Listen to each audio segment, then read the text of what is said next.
So yeah, shared security. It is an economic scaling solution for blockchains. Thank you, that's my talk, and no. We're gonna go deeper. That's really just at the iceberg. Economic scaling. This is a very important piece that's missing kind of in the space. We talk a lot about computational scaling, data scaling, but what about economic scaling? What does that mean, and how does that impact our system, right? So let's explore that idea a little bit more. So first, let's talk about the word security. I'm sure you all have heard like blockchains are these secure mechanisms. We want to look for blockchains that bring security, that have security, right? Well, what is security?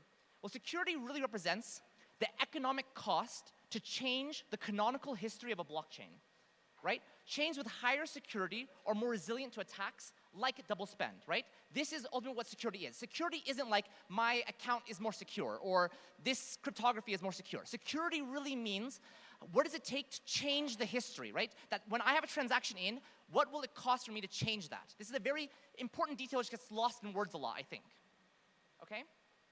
And I also want to note this. I mentioned double spend attacks, but I want to clarify that a double spend is not inherently an attack.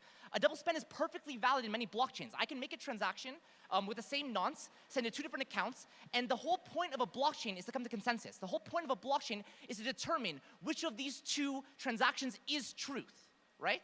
So it's perfectly valid to allow a double spend to happen, but you can also create an attack through this mechanism. And so let's take a look at what that attack looks like. So an attack on a proof of stake chain may look something like this, right? In this situation, we have like the Asia area and the North America area separated through some kind of fragmentation of the network. Right now, they cannot talk to each other except through Australia. In this case, you could have 33% honest nodes in the Asia area, 33% honest nodes in the Americas area, and 33 malicious nodes in Australia. In this case, since the only way for these 2 regions of the Earth to talk to each other is through Australia, Australia can take advantage of this and create a forked blockchain where both sides are true, right?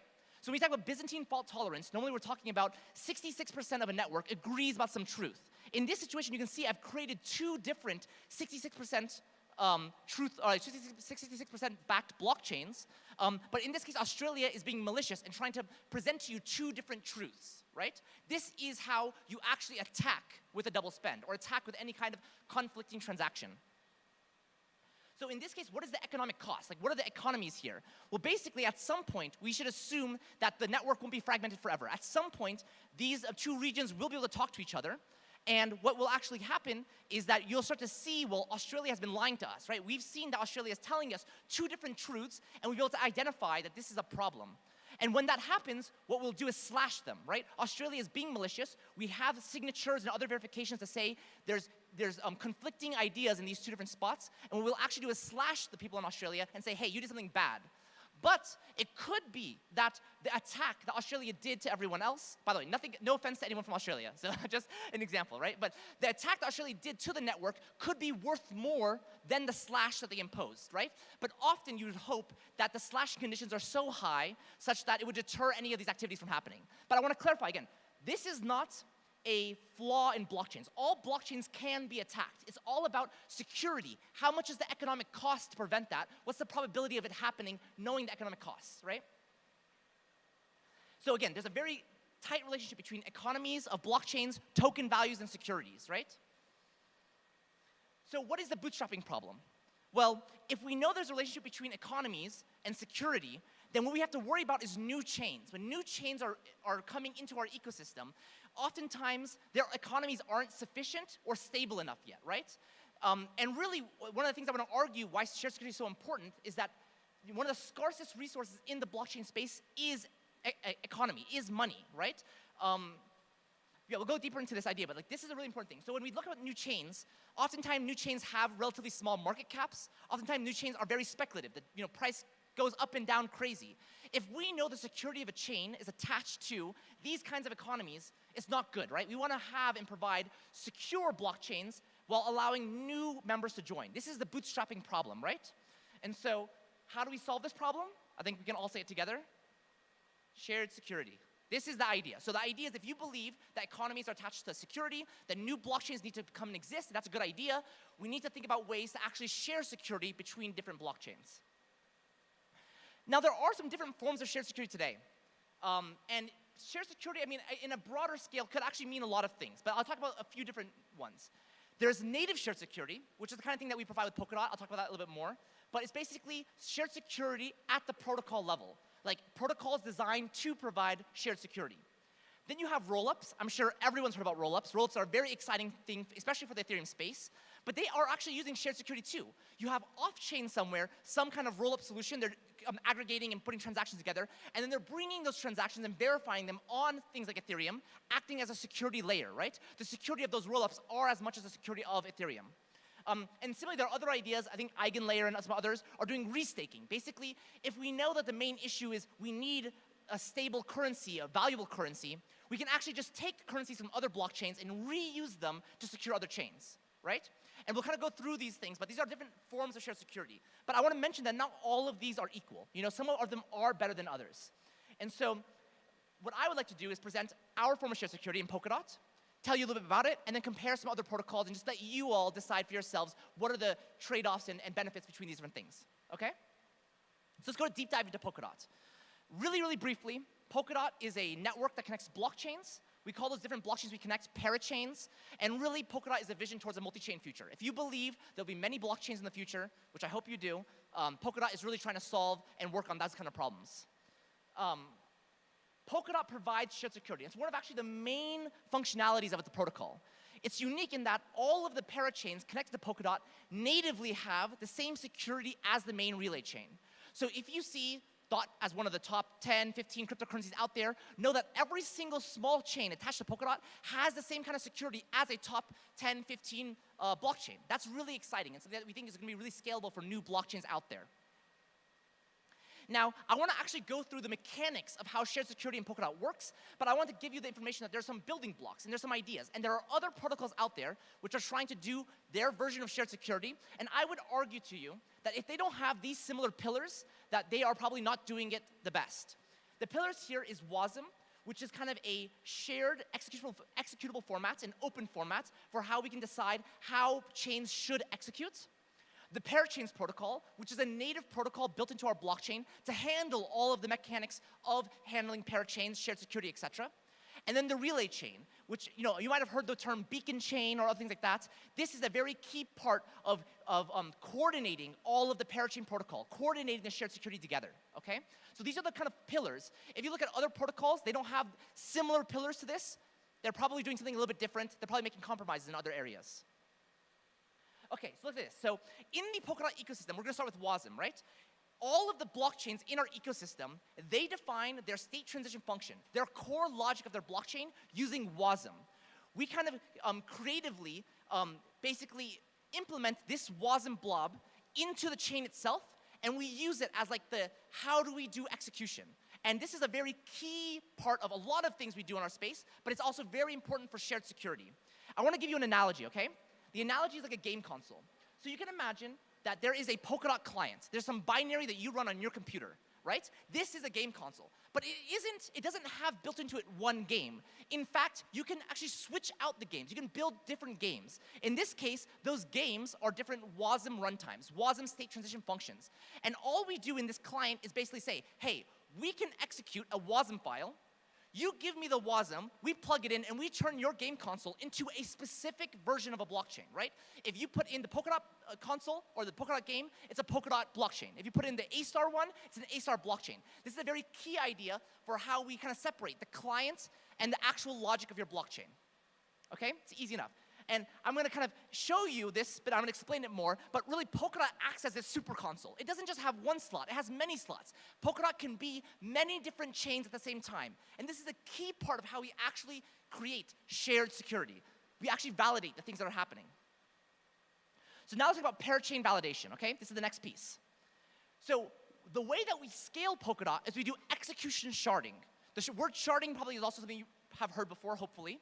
But really, sharding comes down to two things. Sharding data into separate places, and knowing because data is sharded, you can actually execute over those shards in parallel, right? The problem with parallelization in blockchain is that if you try to touch the same data twice in parallel, you have a race condition, right? And if basically, if you know you can do this, you can attack a chain by basically trying to force it to touch a lot of the same data over and over. If we can actually shard data, we can actually parallelize execution. And so Polkadot has built into this execution sharding mechanism, where basically all the validators in our system, they execute every relay chain block, but only a subset of them execute the different parachain blocks. And we have this whole parachains protocol to basically make sure that's still secure while parallelizing all the work. Okay, and I'll show you more about that right now. So quickly, how would I even validate a block? Well, the information you need to validate a block is actually quite simple. First, you need the block of transactions. What am I going to be what are the state changes I'm trying to make? Then I need only a subset of the database which is relevant for those transactions, right? Imagine you have a blockchain with 1 million users. If the block only has transfers between 2 users, I don't need everyone's balance. I need a Merkle tree, and I need the 2 balances of the users in that Merkle tree, and that's all the information I need to have a sufficient proof for this state transition function acting over this data, right? So I only need a subset of the data over overall Merkle tree. By the way, Merkle trees are very important and cool because of these kinds of properties, right? Then what you do is you take the block of transactions, you take the sub-Merkle tree, you put it into your state transition function, and you get output a new data, a new state root, right? And that is really what a blockchain does every single block. It just takes the transactions, it acts it on the state, with a state transition function, and then outputs the data. Very simple, right? So what do we do in Polkadot? We just scale that, we parallelize that. Every single parachain provides to us a new block and their version, their view of the information that's needed to satisfy that block. And these are called proof of validity, POV blocks. And in the relay chain, inside of Polkadot, we already have the blockchain's state transition function, we have the game console saved already, and we already store the root that we know about. So when the parachain gives us a POV, we can easily check, does this Merkle tree match the root that we expect? And then we just execute their block using the execution, the state transition function, the WASM file that we already have on the chain. And it looks like this. So basically, we have now collected for every single parachain in parallel, what is their state transition function? What is the block of transactions they want to execute? What is their POV, right? And it's up to now the validators to validate that that's actually correct. And how do we do that? Well, basically, we take all of our validators in Polkadot, which are building the blocks of Polkadot, and then break them apart randomly, so each one of them has a different parachain that they'll validate, right? So you can imagine if there's 1,000 validators and there's 10 parachains, we will randomly assign 100 validators to each parachain to actually execute and validate those transitions, right? And when that validation process happens, and everything gets executed successfully, then we actually commit the changes to Polkadot in the form of a new state root, right? So as long as we can keep track of the Merkle roots, and we can keep track of the state transition functions and the blocks, we can basically keep track of all the blockchains and how they're moving together, right? So far, does it make sense so far? Yeah, okay, I see heads. Everyone is nodding, that's great.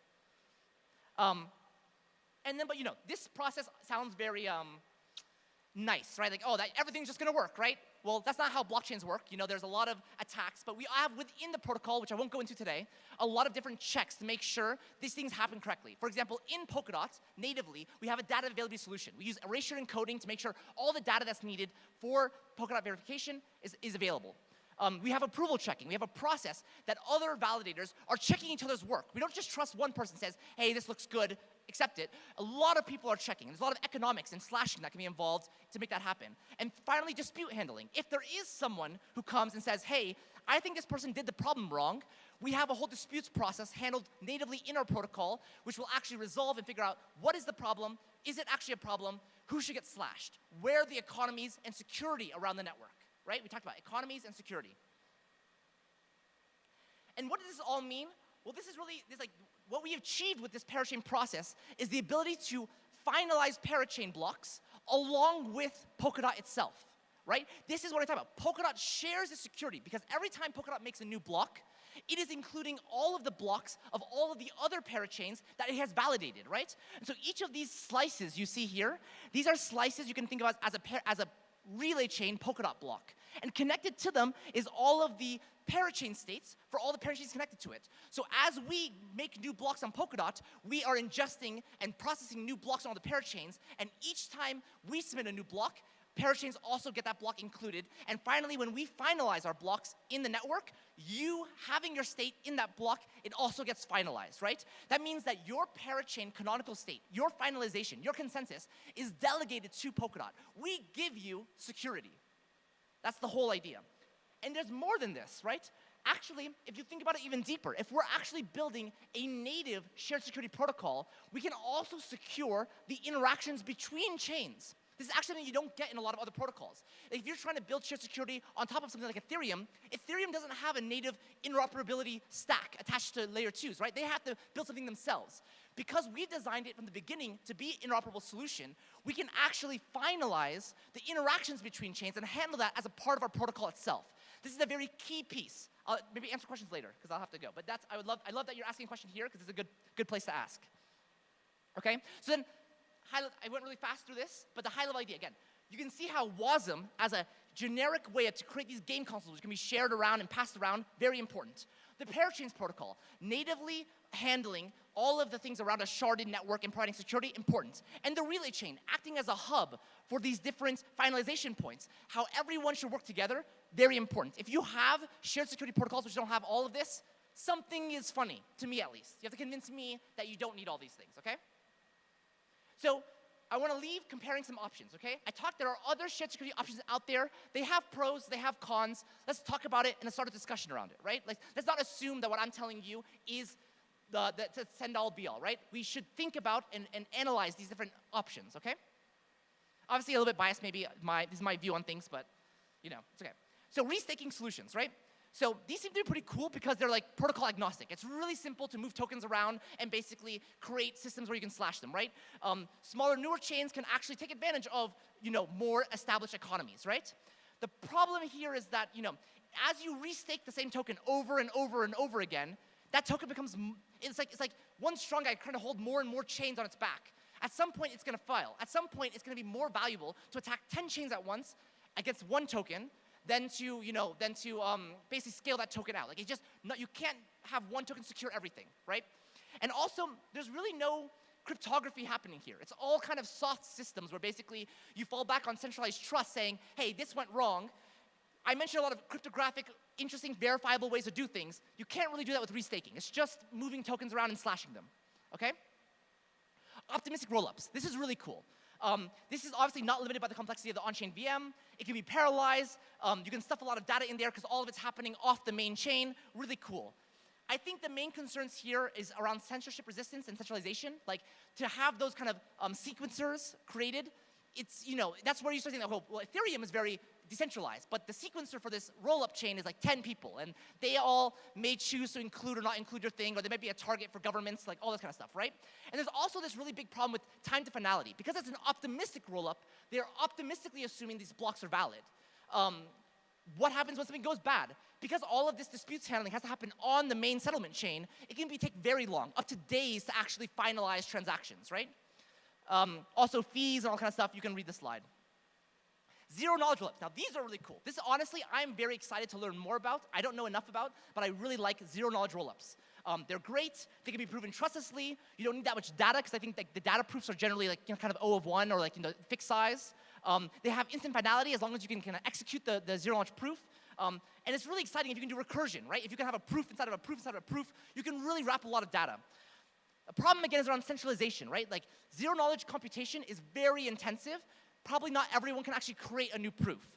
Also, ZK circuits are very complex today to write. I think there aren't any really great frameworks for easily writing ZK proofs, right? And the complexity of proofs get really, really heavy. Again, some problems with on-chain allocation of block space, etc. Yeah, 1 minute. This is my last slide.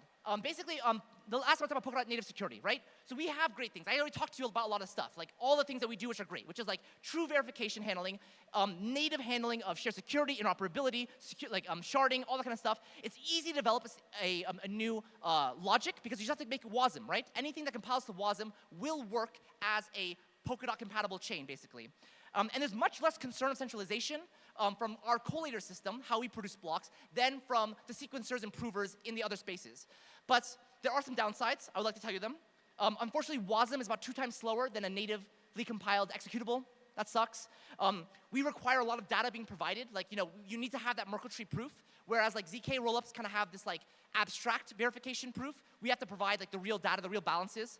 And there are certain limitations. When you join Polkadot, you have to follow certain limitations to be able to actually be a valid parachain, right? So anyway, these are all the different ideas, and they're all good. So I just want to say this. Shared security is a topic coming up a lot.